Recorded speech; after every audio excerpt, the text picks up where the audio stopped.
This is the V1 offset video, and I'd like to talk first that when you go in offset position, you want your thumb to always touch your hip before you transfer your weight. That's the cue. Moving your hand towards your hip. That's going to keep your body weight over on the side of the ski and get you better weight transfer. If you fail to do that, it puts you in a position where you can't use your leg later. It's an important cue. One of the big points I always like to bring up with the offset on V1 is the timing. Now the timing needs to be the same as what you do walking up a staircase. And the reason being is that it's the efficient way that we are used to walking up hills in that direction. So just keep the same tempo as you do on a staircase and you'll be a lot better off. So when you think about your upper body and how much movement it should come across, think about it this way. You don't want to push to get the glide because it's the most inefficient where we have resistance and we're going uphill. So you want to think about just twisting your torso after you've kind of compressed down on the ski, and just the byproduct of you moving your upper body will give you some glide. Not that you're working for it, it's just going to naturally happen. And that's all the glide that you really need because you want to clear that distance by over the ground, not pushing up.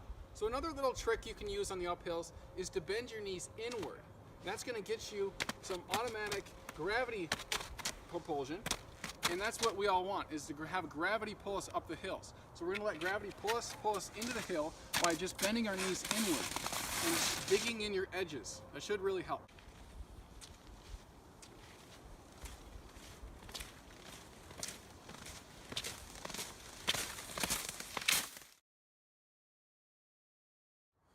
So on my bicycle diagram document, I've got a sprocket overlaying over the top of a skier poling. And that is basically talking about the center of the sprocket being shoulder, and the point of where you put your hand is going to dictate how far back it will go. So when you're climbing up a hill, you can either plant it really far out, but your hand won't go very far back. So as it gets steeper, you need to bring your hand closer to your body. So as you bring your hand closer to your body, that distance of where your hand needs to travel gets less and less, similar to that bike sprocket gearing that you're going to choose. And that's when it's most efficient to use on the uphills as you need to maintain your momentum.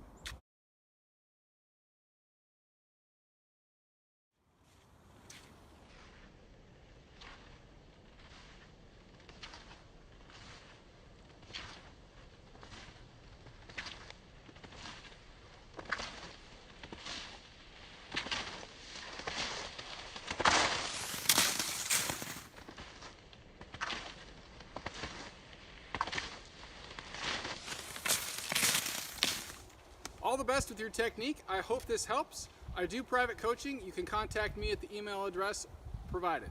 Thanks.